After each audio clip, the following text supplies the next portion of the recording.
cambios en el mundo ocurren a una velocidad vertiginosa. Comprender la realidad parece cada vez más difícil. Pero esos cambios nos afectan, y debemos prepararnos para lo que viene. En Enfoque Político Global analizamos y explicamos la actualidad en un lenguaje claro y directo. Sin vueltas. Sin compromisos. Información precisa para comprender lo que realmente importa. Enfoque Político Global. Análisis profundo en lenguaje cotidiano. Porque entender tu mundo es ser parte activa de él.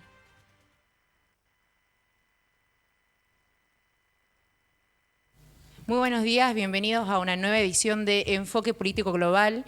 Hoy, como todos los lunes, nos encontramos para poder brindar la información en el ámbito internacional, pero también en lo que está pasando a nivel nacional y provincial. Como siempre, me encuentro acá con Luis. ¿Cómo estás, Luis? Bien, gracias Valentina, muy bien. Un saludo a la audiencia y también tenemos un invitado hoy. Sí, justamente tenemos un invitado, se llama Nicolás Gangui. ¿Cómo estás, Nico? Muy bien, muchas gracias por la invitación. Un gusto estar acá. Vamos a estar charlando un poco de lo que venimos hablando desde el día lunes pasado, desde el viernes, perdón, pasado, donde estamos con esta información de lo que está pasando y cómo los partidos, más que nada en la Unión Soviética, en lo que está pasando en los partidos acá, para ver cómo se va evolucionando. También vamos a hablar un poco de lo que está pasando con el avance de la derecha, del liberalismo en lo que es Latinoamérica y también algunas noticias que involucran al Medio Oriente. Eso vamos a estar charlando. Recordarles la vía de comunicación al 3875-752521 y para hacer llamadas al 6090-271. Ahora sí vamos a pasar al desarrollo de la información.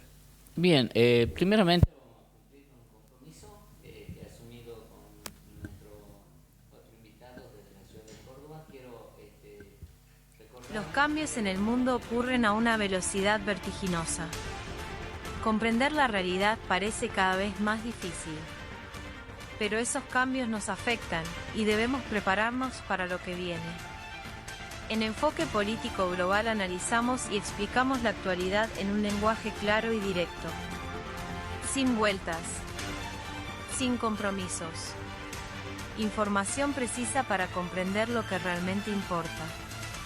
Enfoque Político Global. Análisis profundo en lenguaje cotidiano. Bien, superado un pequeño inconveniente técnico, vamos a empezar a cumplir con un compromiso que asumí con nuestro invitado desde Córdoba. Él estuvo en Salta en una conferencia de presentación de un libro. Por favor, señor director, ¿nos puede mostrar la carátula del libro? Invitar a todas las personas, sobre todo los afiliados y simpatizantes radicales, a adquirir este volumen que tiene una profundidad intelectual muy importante. Por favor, Rodrigo, ¿nos puede poner la carátula del libro Alfonsín, de Ricardo Alfonsín? Bien, y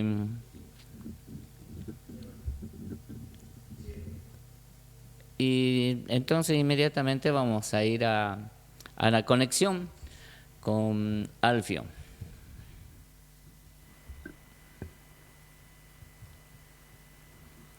Bien, ahora estamos mostrando el libro de Raúl Alfonsín y los intelectuales, que es un acercamiento al liberalismo desde Parque Norte.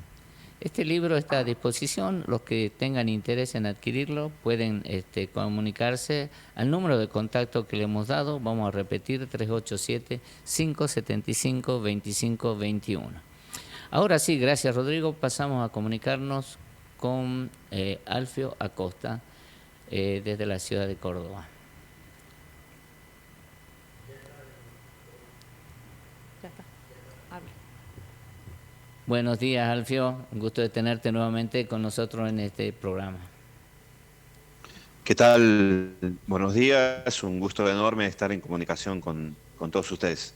Bien, te quería comentar que hoy estamos también acompañados acá por un joven militante, miembro, simpatizante, digamos la palabra correcta, del Partido Unión Cívica Radical, con el cual estuvimos también en la conferencia que diste para la presentación del libro, Nicolás Gangui. Él está acá con nosotros y te saluda. Hola Alfio, un gusto nuevamente poder coincidir. ¿Qué tal, Nicolás? Igualmente es un gusto enorme Los cambios estar en contacto contigo a través de este medio. Alfio, Nicolás, el tema que queremos proponer hoy es el notorio crecimiento de los gobiernos de ideología de la derecha en Latinoamérica. Para saber a qué se debe esto, qué podemos esperar en el futuro, si esto se va a ampliar, si es algo pasajero, se llama una ola naranja. Le voy a pedir también al señor director que nos pueda poner el mapa actual para entrar en el contexto de esta conversación. La izquierda ha retrocedido en los gobiernos de varios países y nos toca a nosotros analizar y debatir sobre cuáles son los posibles motivos que han dado lugar a este crecimiento de la derecha. Mientras esperamos que se ponga el mapa, ahí lo vemos en azul, son los gobiernos de derecha, en donde resalta Chile, Argentina, Bolivia, Perú y Colombia, que fueron los últimos países en donde hubo un cambio de orientación política, quedando prácticamente a nivel electoral solamente Brasil y México, ya que Venezuela se encuentra en un momento muy especial y que todavía está en una inestabilidad de su gobierno para decidir en un llamado a elección. Así que en este momento mayoritariamente Latinoamérica está gobernada por países de la derecha. Alfio, te pido tu opinión respecto de esto. ¿Qué analizás vos? ¿A qué se debe este crecimiento de la derecha o bien el rechazo hacia la izquierda? Bueno, lo primero me parece para decir es que son olas de distintas concepciones, en este caso ideológico, que se van dando en América Latina. Hemos tenido, como García Linera llamaba, los ciclos revolucionarios y progresistas que estaban vinculados a la izquierda durante más de 10 años, o un balance general de 10 años, y ahora pareciera que hay otra ola que es de la derecha, ¿no? En América Latina, si no me equivoco, son 9 países, solo 3 países están vinculados con la izquierda, que es Brasil, Uruguay, una centroizquierda diría, y el chavismo que quedó ahora con Delcy, ¿no? El resto son todos países gobernados por la derecha, y de hecho estos últimos días hubo elecciones y asunciones. El caso de Perú, Keiko Fujimori después de la 4ª elección logra formar gobierno, y el caso de Colombia, que el 7 de agosto va a asumir, y como ellos lo llaman, el tigre, Abelardo de Asprilla. Creo que se debe a distintos factores. Creo que el ciclo de la izquierda tuvo su desgaste. Creo que hay promesas no cumplidas o distintas políticas públicas llevadas adelante que fue difícil consolidarlas solo con una producción primaria, que se han caracterizado los países de América Latina. En algunos casos de corrupción, y en algunos casos también falta de entendimiento dentro de esos partidos de gobiernos llamados progresistas o de izquierda. Es el caso de Bolivia. Es decir, la izquierda también, no hay una izquierda uniforme en América Latina, y por lo tanto tampoco hay una derecha uniforme. El caso de Bolivia, por ejemplo, vivió un proceso de autofagocitación. La izquierda allí se empezó a devorar a sí misma, digamos, ¿no? Después que Evo Morales deja el gobierno, después su sucesor, una mala convivencia allí entre el expresidente y el nuevo presidente, y eso ha continuado, ¿no? Y en materia de ahora que las derechas empiezan a ganar más terreno, creo que es una ola, no es para siempre. No sé cuánto va a durar, pero a su vez estos gobiernos de derecha en América Latina tienen características muy distintas, muy diversas. Creo que lo que tiene similitud es un libre mercado de alguna manera, diría Alfonsín, un neoconservadurismo, pero a la hora de administrar el Estado, a la hora de pensar algunas políticas públicas, son muy distintas y muy diversas. Por ejemplo, para solo simplificar esto, ¿no? Abelardo Lasprilla, una de sus propuestas era la emisión monetaria para comprar remedio a los hombres y mujeres de la tercera edad. Totalmente diferente y distinto a lo de Milei, que recorta los remedios. Keiko Fujimori asumió hace unos días anunciando una enorme obra pública para el Perú. Después veremos si cumple, pero estos son los anuncios. Keiko Fujimori también anunció un programa que se va a llamar Cuidar la Experiencia, que está pensado para adultos mayores, digamos, para los jubilados, pensionados. Totalmente contrasta con política pensada con Milei, que en definitiva no tiene ninguna política para los mayores. Otra cuestión de contraste entre Keiko y Milei. Keiko dice que va a invertir en la educación pública. Vemos las distintas discusiones, debates y connotaciones que tiene en materia de educación universitaria en Argentina, que ha desfinanciado, ha vetado la ley en más de una ocasión. Coincidencia en materia de seguridad, me parece que ahí hay grandes coincidencias, diría, en materia económica también. Y desde el punto de vista político son todos neoconservadores, más allá que generalmente se la empieza a denominar como liberales. Yo creo que tienen muchísimo de antiliberales en materia política, porque a veces reniegan de la libertad de prensa. Bueno, hay varias cosas, no quiero hacerlo largo, pero hay varias cosas de diferencias enormes allí. Bien, a esta ola se le dio a llamar la ola naranja. Todavía no sé por qué le pusieron ese color, pero también, según lo que has dicho, que la izquierda duró 10 años en esta ola de cambios en Latinoamérica. No sé si esperar que esta ola de la derecha también pueda permanecer durante 10 años. Y mi pregunta, Nicolás, es si tenemos una derecha auténtica en Latinoamérica, cada país tiene su propia derecha, o es una derecha que responde a la derecha internacional. En este caso, digamos, podríamos poner, responde al gobierno de ultraderecha que está ahora gobernando Estados Unidos, Donald Trump, o tenemos nuestra propia derecha. ¿Qué pregunta? Mi punto de vista es que esto es una especie de plan cóndor, muy diferente al de aquella época, por supuesto, en que si bien un punto común que yo veo en todos los gobiernos de derecha latinoamericanos es el riesgo que pone en la democracia, como dijo el doctor Juan Carlos Maqueda cuando se jubiló de la Corte, dijo hay nubarrones que están avanzando en contra de la democracia. Ese es el punto común que tienen, y como decía Alfio, bien citando a Alfonsín, el neoconservadurismo. Y otro, que es el que le agrego respondiendo a tu pregunta, Luis, es la dependencia hacia el gobierno de los Estados Unidos liderado por Trump. Alfio, tu punto de vista respecto a que esa dependencia es voluntaria, es bajo presión. Estamos viendo en Lula da Silva recibió de repente a meses de las elecciones una suba en los aranceles del 25%, lo cual pretende crear una crisis con las exportaciones y de esa manera llevar más votos para Bolsonaro. Siempre funciona así, es algo que un candidato elige alinearse con estas políticas o están presionados a hacerlo. ¿Cuál es tu punto de vista, Alfio?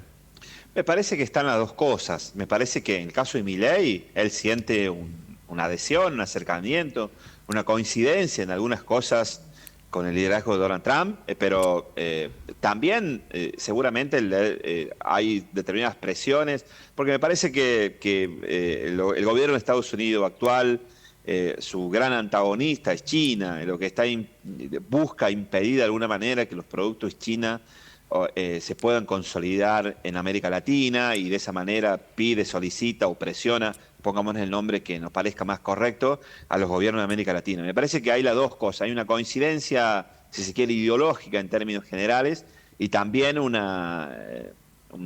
un acuerdo o petición, presión, lo que fuera, para que estos gobiernos alineados con Estados Unidos traten de alguna manera ponerle un freno a la llegada o la consolidación de China en América Latina. Para mí, esa visión de China me parece que es irreversible. Creo que Estados Unidos está en un gran problema, veremos qué pasa en los próximos años.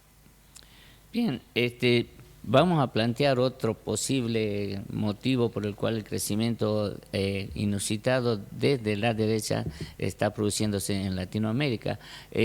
Podríamos pensar que la tecnología, las redes sociales, el hecho de que llega masivamente a la juventud, sobre todo que no está formada porque los partidos políticos han cerrado sus puertas en ese sentido a la formación de la nueva dirigencia, entonces por medio de la tecnología, de las redes sociales, están ganando un sector etario que lleva la mayor cantidad de votos en un padrón.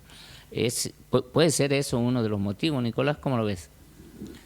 Yo pienso que sin lugar a dudas. Cuando yo estaba en quinto año en el colegio, el proyecto de tesis que hicimos fue en el 2023, era la influencia que ejercen las redes sociales en el voto de los jóvenes de 16 a 35 años, que más o menos son el 60% del padrón electoral, o sea que son los que definen una elección. ¿Qué es lo que pasa? Como bien decís, los partidos no dan la posibilidad a los jóvenes de que se expresen, no están haciendo formación política, por lo tanto no hay una formación como había hace 50, 70 años atrás respecto de los jóvenes con una ideología formada. Entonces, Instagram, Twitter, que son redes con algoritmos, uno ve videos, discursos de dirigentes y con ideología afín, y el algoritmo le muestra lo que uno quiere escuchar. Entonces, ¿qué es lo que hace la red social? Refuerza la opinión que ya tiene esa persona. Entonces yo creo que eso es, sin lugar a dudas, un mecanismo por el cual avanza la derecha, no solo en Latinoamérica, sino en el mundo también, y que hay una ruptura generacional también, una por el tema de que los partidos no están siendo democráticos hacia adentro, dando la posibilidad a la juventud, y una ruptura generacional con nuestros padres incluso. Y es un hartazgo hoy el ver esto de que cómo se vinieron haciendo las últimas políticas. La verdad es que acá en Argentina se trasladó a la derecha, ultraderecha, como lo quieran determinar o definir, por un hartazgo. O sea, viene un hartazgo desde la izquierda, desde, como decía Flavio recién, promesas no cumplidas, situaciones que se dan, corrupción, causas que vienen siendo importantes, y la gente está harta. Y hoy, en la parte que cuando Milei empieza a lanzar su candidatura, a lo que va a apuntar a los jóvenes, siempre fue a apuntar a los jóvenes. Y los jóvenes vieron se sintieron parte, esto que decía es fundamental, que los partidos no están involucrándolo, se sintieron parte, se sintieron que tenían que ver, hicieron mea culpa de lo que venían votando la gente mayor para poder hacer un cambio, porque si no era seguir la línea en la parte de izquierda, y tristemente la parte de izquierda se ha hecho su propia fama, porque se puso en una situación donde hay corrupción, donde las promesas las públicas son beneficiar al Estado, y mucha gente, y hay discursos que dicen, bueno, esta persona robó, pero nos dio a los pobres. Entonces está ese discurso que vos decís, se puede suplantar, decir, bueno, robó, hizo mal, pero nos dio a nosotros.